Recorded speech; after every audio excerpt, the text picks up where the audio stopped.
Maka di dalam firman Allah surat Al-Baqarah ayat 183 itu, Allah menyinggung umat sebelum kita supaya apa? Supaya kita merenungkan hal yang tadi. Dengan cara apa? Bahwa di dalam bulan Ramadan itulah kesempatan terbaik kita untuk mengalahkan ibadah umat sebelum kita. Bagaimana caranya? Memanfaatkan momentum Ramadan itu. Apa hebatnya Ramadan? Di dalam bulan Ramadan semua amalan yang kita kerjakan dilipat gandakan pahalanya.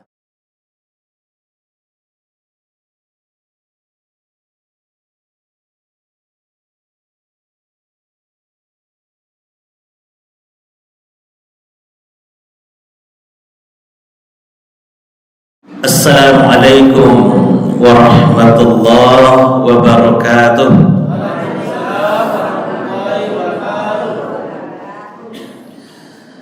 Alhamdulillah wa kafa, wassalatu wassalamu ala al-habibil mustafa wa ala alihi wa sahbihi wa mawafa. Ashhadu an la ilaha illallah wahdahu la sharika lah, wa ashhadu anna Muhammadan abduhu wa rasuluh sallallahu alaihi wasallam la nabiyya ba'dah. Allahumma salli wa sallim ala Muhammadin wa ala alihi wa sahbihi ajma'in. Qala Allah Ta'ala, a'udzu billahi minasy syaithanir rajim. Bismillahirrahmanirrahim. Ya ayyuhalladzina amanu kutiba alaikumus shiyam kama kutiba alal ladzina min qablikum la'allakum tattaqun. Shadaqallahul azim. Bapak pengurus Masjid Ar-Rasul beserta jajaran kepengurusan beliau yang sama kita hormati, Bapak-bapak, ibu-ibu, tokoh masyarakat, tokoh agama yang hadir bersama kita pada subuh ini yang kita muliakan, Bapak-bapak, ibu-ibu, jemaah Masjid Ar-Rasul yang dirahmati dan dimuliakan oleh Allah Subhanahu wa taala.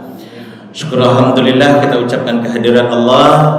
Kembali subuh ini kita dikumpulkan oleh Allah di majlis yang insyaallah penuh berkah ini dalam rangka melaksanakan ibadah kepada Allah Subhanahu wa taala. Alhamdulillah rangkaian-rangkaian ibadah sudah kita kerjakan. Mulai kita bangun dari tengah malam tadi melaksanakan qiyamul lail sampai pada puncaknya kita melaksanakan sholat subuh berjamaah. Dan insyaallah beberapa menit ke depan kita akan coba membahas beberapa hal terkait dengan ajaran agama kita.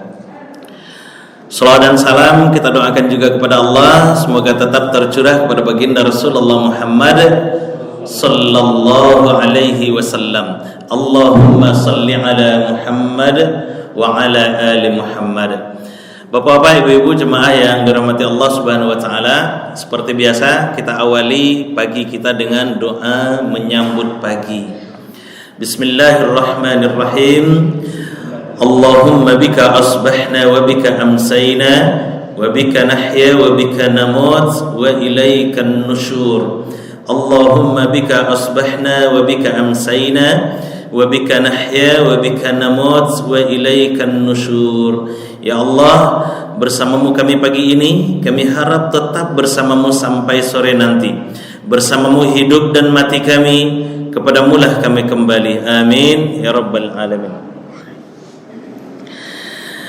Bapak Ibu jemaah yang dirahmati Allah Subhanahu wa taala, dari 5 rukun Islam. 5 ya Bu? Ya. Dari 5 rukun Islam, yang satu adalah rukun qauli. Makanya awak lipe yang satu. Rukun qauli, rukun yang hanya diucapkan. Asyhadu an la ilaha illallah wa asyhadu anna Muhammadur Rasulullah. Kita lipat. Yang 4 lagi tidak cukup diucapkan Bapak Ibu. Harus dikerjakan. Salat, ada ruku, ada i'tidal, ada sujud, ada duduk antara 2 sujud. Puasa, ada menahan bahkan dari pagi sampai maghrib, dari subuh sampai maghrib. Kemudian zakat, ada barang yang harus kita berikan, ada uang yang harus kita tunaikan. Haji juga seperti itu. Kita mesti ke Baitullah untuk melaksanakan kegiatan rangkaian haji itu. Mulai dari tawaf, sa'i dan seterusnya. Bapak Ibu, keempat-empatnya ini juga pernah dilakukan oleh umat sebelum kita. Dan keempat-empatnya ini ada perintahnya semuanya di dalam Al-Quran. Salat banyak perintahnya dalam Al-Quran. Aqimis shalah misalnya, dirikanlah salat. Tapi Bapak Ibu, dari sekian banyak perintah salat tidak ada satupun kalimat ketika Allah Subhanahu wa taala memerintahkan salat, Allah menyinggung, mengaitkan dengan umat sebelum kita. Maka Anda akan pernah temukan dalam Al-Quran, wahai umat Islam, dirikanlah sholat sebagaimana umat terdahulu mendirikan sholat. Tidak akan pernah kita temukan ayat seperti itu. Padahal umat sebelum kita juga mendirikan sholat. Maka terkenallah di dalam sejarah, barangkali Bapak Ibu kita tahu bahwa Nabi Sulaiman contohnya meninggal dalam keadaan sholat. Puasa ada perintahnya dalam Al-Quran tapi berbeda dengan yang lainnya. Nanti kita lihat. Zakat ada perintahnya dalam Al-Quran tapi Allah juga tidak menyinggung umat sebelum kita. Maka kita tidak akan pernah temukan, wahai umat Islam, bayarlah zakat sebagaimana umat terdahulu juga dituntut zakatnya. Tidak. Haji juga seperti itu Bapak Ibu. Walillahi 'alan nasi hijjul baita man istata'a ilaihi sabila. Laksanakan haji, tapi Allah tidak mengaitkan dengan umat sebelum kita. Sementara ketika perintah puasa turun, Allah menyebut umat sebelum kita. Makanya di dalam surat Al-Baqarah ayat 183 itu terselip kalimat kama kutiba 'alal ladzina min qablikum. Sebagaimana yang diwajibkan kepada umat sebelum kamu. Wahai umat Islam yang beriman, kutiba alaikumusiyam, diwajibkan atas kamu berpuasa. Kama kutiba alal ladzina min qablikum, sebagaimana yang diwajibkan kepada umat sebelum kamu. La'allakum tattaqun, semoga dengan puasa itu kamu menjadi orang yang bertakwa. Padahal Bapak Ibu, kalau seandainya ayat itu dipotong, dihilangkan kalimat kama kutiba alal ladzina min qablikum, seandainya Allah tidak sebutkan di situ. Ya ayyuhalladzina amanu kutiba alaikumusiyam la'allakum tattaqun misalnya. Wahai orang-orang yang beriman, diwajibkan atas kamu berpuasa. Semoga dengan puasa itu kamu menjadi orang yang bertakwa. Itu pesannya sampai, Pak. Yang dipanggil orang beriman, isi panggilannya puasa, tujuannya menggapai takwa. Isi pesan dari ayat itu sampai. Cuman Allah Subhanahu wa taala di situ tambahkan kalimat kama kutiba 'alal ladzina min qablikum, sebagaimana yang diwajibkan kepada umat sebelum kamu. Maka pertanyaannya, kenapa hanya di perintah puasa saja Allah menyebut umat sebelum kita? Allah mengingatkan kita kepada umat sebelum kita. Ini tentu mesti menjadi pertanyaan menarik bagi kita semua Bapak Ibu. Kiranya Bapak Ibu, ketika dibaca kisah-kisah umat sebelum kita, ternyata mereka punya kelebihan dibandingkan dengan kita. Jadi umat sebelum Nabi Muhammad SAW itu ada kelebihannya dibandingkan dengan kita umat Nabi Muhammad SAW ini. Apa kelebihan mereka? Pertama, umurnya panjang-panjang. Mereka itu umurnya panjang-panjang. Bahkan dalam sejarah disebutkan Nabi Adam itu umurnya 1000 tahun, Pak. Nabi Adam itu 1000 tahun, Bapak Ibu. Nabi Idris 856 tahun. Nabi Nuh 1000 tahun. Dan rata-rata umur umat itu hampir sama dengan nabinya. Jadi kalau Nabi Adam 1000 tahun, rata-rata umur umat Nabi Adam itu 1000 tahun. Kalau Nabi Idris 856 tahun, maka rata-rata umur umatnya 800-an tahun. Nabi Nuh 1000 tahun, rata-rata umur umatnya 1000 tahun. Sementara Nabi Muhammad SAW, Nabi kita yang mulia itu, umur beliau berapa? 63 tahun cuma. 63 tahun itu kalender Hijriah. Kalau kalender Masehi 61 tahun cuma. Dan rata-rata umur awak umat Nabi Muhammad kata Rasulullah sudah ditetapkan baina sittina wa sab'in, antara 60 sampai 70 tahun saja rata-rata. Kalau ada yang meninggal di bawah 60 atau masih hidup di atas 70, itu persentasenya sedikit, Pak. Rata-rata umur umat Nabi Muhammad itu antara 60 sampai 70 tahun saja. Jadi kalau ada yang lah 59, siap-siap lah itu. Siap-siap ke pensiun ya Pak. 59 tahun itulah lampu kuning tuh mah. Lampu kuning. Karena memang rata-rata kita meninggalnya di umur segitu Bapak Ibu. Dan tidak akan ada yang sampai 200-an tahun. Mungkin kalau 100 tahun ada, 125 tahun ada. Tapi yang di atas 150 tahun itu akan sangat sulit mencarinya Bapak Ibu. Kalau dirata-ratakan umur umat Nabi Muhammad itu, kata Rasulullah antara 60 sampai 70 tahun. Itu artinya apa Bapak Ibu? Kalau umat sebelum kita bisa beribadah ratusan bahkan ribuan tahun, sementara awak umat Nabi Muhammad kok kesempatan ibadah awak cuman 60 tahun. Itu yang harus jadi renungan bagi awak. Kesempatan ibadah awak cuma 60 tahunnya Bapak Ibu. Itu kalau lain masih hidup sampai 60 tahun, tapi mumbang jatuh. Kalau jatuh kadang-kadang yang tua meninggal, yang ketek pun berpulang ke rahmatullah. Nah, itu satu kelebihan mereka. Yang kedua, kelebihan mereka badannya besar-besar. Badannya kadang-kadang Bapak Ibu. Maka disebutkan manusia terbesar yang pernah hidup di dunia kan Nabi Adam yang diciptakan oleh Allah Subhanahu wa taala. Dalam hadis riwayat Bukhari wa Muslim itu, kamu baca khalaqallahu Adam ala suratihi wa tuluhu sittuna dzira'ah. Allah ciptakan Adam itu tingginya 60 hasta. 60 hekto, Bu. Aiko hekto kamar zaman, Pak. Hekto kamar zaman paling 35 cm. Yang ngomong itu Nabi. Hasta Rasulullah. Hasta Rasulullah itu lebih kurang 45 cm. Kalau 45 kali 60 berapa, Bu? 27 Pak. 45 kali 60 sampai kali 6 20 sampai 5 kali 6 30 sampai tambah 3 27 kan? 27 meter Bapak Ibu. Bayangkan Nabi Adam itu tingginya 27 meter lebih kurang. Musaji awak lah sampai setinggi itu. Sampai ke gubah-gubahnya lah. Indah. Nah sampai doh Pak. 27 meter nak sampai doh. 27 meter itu standarnya kalau bangunan. Kalau kalambi orang piaman mungkin lah ya Pak. Kalambi orang cupak pendek-pendek aja nyo. Kalau bangunan kayak ruko tinggi ampe lah kira-kira. Ruko itu kan rata-rata 6 meter tuh Pak. 6 meter kalau tinggi ampe 24 meter beko atoknya gak 3 meter kan.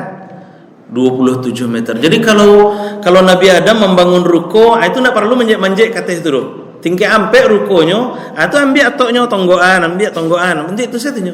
Tidak perlu manjek-manjek kata. Karena memang tinggi besar beliau, tinggi besar. Kalau awak diciptakan segadang itu le nama apa? Le nama apa? Hah? Apa? Atau Sunda. Nanti pikir deh awak kalau awak segadang itu bara gadang rumah dan kawak buih itu kan. Bara DO semennya tuh. Bara ribu batu bata yang awak butuhkan. Bara lo pasir batunya lai. Alun tanah lai. Kini mencari tanah payah kan? Kalau awak diciptakan segadang lain nama Bu? Hah? Enggak. Tapi hadis itu ada lanjutannya Pak Ibu. Kata Rasulullah, "Fa kullu may yadkhulul jannah ala surati Adam wa tuluhu sittuna dira'ah." Setiap orang yang masuk surga tingginya harus sama jo Nabi Adam 60 hasta. Asailah dah jadi masuk surga. Jadi setiap orang yang masuk surga itu tingginya sama jo Nabi Adam 60 hasta Pak Ibu. Ba caranya ba pangana awak lah itu. Kalau awak nang kadang-kadang ikut serti 50 serti 60 cm, ba cara kau masuk surga tuh. Besok di padang mahsyar. Tapi hebatnya Allah kan di situ. Nanti di padang mahsyar kita kan disamakan. Kalau sekadang-kadang iku awak dibangkitkan Bapak Ibu. Cuman semata kaki Nabi Adam, umat Nabi Adam tuh nyo. Pijak sih. Apalagi kalau mau tidak salah itu telapak kaki Nabi Adam itu 2,1, 2 meter 10. Jadi kalau awak 170 lalu nyepijak, langsung hilang tuh tapi pinyak tuh. Itu gadangnya manusia 27 meter Bapak Ibu. Tapi kata Rasulullah sallallahu alaihi wasallam, kok sampai kini ketek-ketek manusia, Ustaz? Karena kata Rasulullah sallallahu alaihi wasallam, manusia itu diciptakan ayyan kusahat tal'an, makin lama makin ketek, makin lama makin ketek. Jadi dari Nabi Adam 27 meter sampai tiba dia awak 1,5 meter. Antah hacok kane gampo atau ba ana tahu amboro-ba aku makin ketek manusia aku. Tapi itulah ketetapan Allah Subhanahu wa taala. Makin lama makin ketek. Sekarang yang masuk rekor dunia Bapak Ibu namanya Robert Wadlow dari Illinois, Amerika Serikat. Lahir 1908 balik, meninggal 1940. Namanya Robert Wadlow, umurnya 22 tahun, meninggalnya 22 tahun, tingginya 2 meter 72 cm, 2,7 lebih seketek. 2,7. Tapi walaupun 2,7 kok seandainya nyampangnya jadi merapulai masuk ke Masjid Ar-Rasul. Tapi juga awak merombak pintu awak nak sampai 2,5 nampak. Ini sampai Pak. Kurang seketek. Cuy itu gadangnya 2,7 lah tinggal Pak. 2,7 meter. Dari Nabi Adam 27 meter tiba di Robert Wadlow 2,7. Tiba di awak orang Indonesia. Yang paling tinggi kan Anasrul.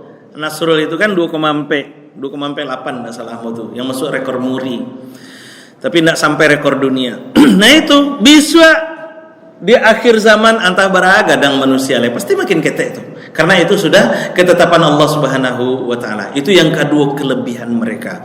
Nah, kelebihan yang kedua membawa kelebihan yang ketiga. Apa kelebihannya? Tenaganya kuat-kuat. Karena badannya besar-besar, tenaganya pun kuat-kuat. Tapi ternyata manusia terkuat juga bukan Nabi Adam. Manusia terkuat yang pernah hidup di permukaan bumi ini bukan Nabi Adam, melainkan Nabi Musa.